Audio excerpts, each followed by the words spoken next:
Hello friends, welcome back to my channel cooking with Sayani.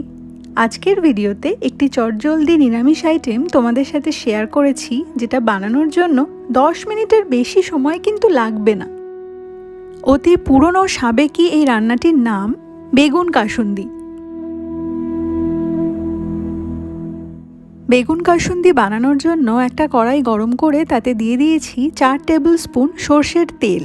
সর্ষের তেলটা ভালো করে গরম করে নেওয়ার পরে ফোড়নের জন্য অ্যাড করে দিচ্ছি 1 টিস্পুন কালো জিরে, 1 টিস্পুন লবণ, হাফ টিস্পুন হলুদ গুঁড়ো আর দুটো চেরা কাঁচা পাকা লঙ্কা।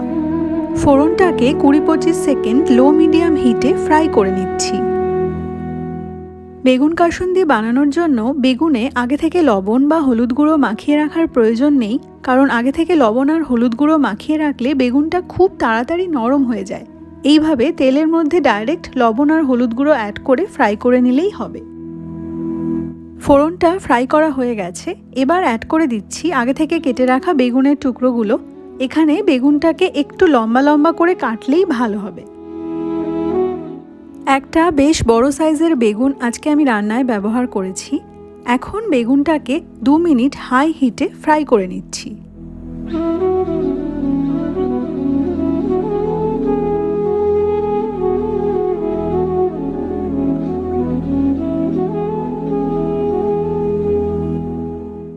বেগুনটা ফ্রাই করা হয়ে গেল।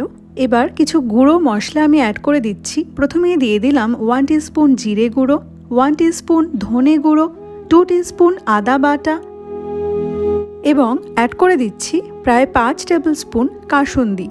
এই কাসুন্দিটা খুব বেশি ঝাঁঝালো নয়, সেই জন্য আমি একটু বেশি পরিমাণেই কাসুন্দি রান্নায় ব্যবহার করেছি। আপনি আপনার স্বাদ অনুসারে কাসুন্দির পরিমাণ কমিয়ে বা বাড়িয়ে নিতে পারেন। সব কিছুকে আরও 3-4 মিনিটের জন্য নেড়ে চেড়ে রান্না করছি, যাতে গুঁড়ো মশলার কাঁচা গন্ধ চলে যায়।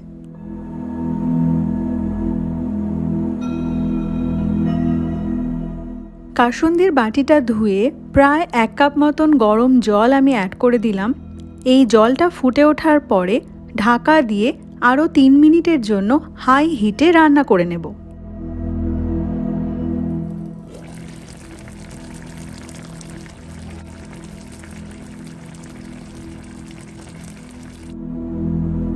তিন মিনিট পরে ঢাকনা খুললাম। বেগুন কাসুন্দি এখন প্রায় রেডি। আর এই গ্রেভিটা এর থেকে বেশি ড্রাই করার দরকার নেই, কারণ ঠান্ডা হয়ে যাওয়ার পর এটা অনেকটা ড্রাই হয়ে যাবে। ওপর থেকে ছড়িয়ে দিচ্ছি বেশ কিছুটা ধনেপাতা কুচি। গ্যাস অফ করে 10 মিনিট স্ট্যান্ডিং টাইমে রেখে গরম গরম ভাতের সাথে পরিবেশন করুন বেগুন কাসুন্দি। মাত্র 10 মিনিটে তৈরি হওয়া এই বেগুন কাসুন্দির ভিডিওটি কেমন লাগলো আমাকে কমেন্ট বক্সে জানান। আর ভিডিওটি ভালো লাগলে শেয়ার করুন আপনার ফ্রেন্ডস আর ফ্যামিলির সাথে। দেখা হচ্ছে নতুন ভিডিওতে, ততক্ষণের জন্য বাই।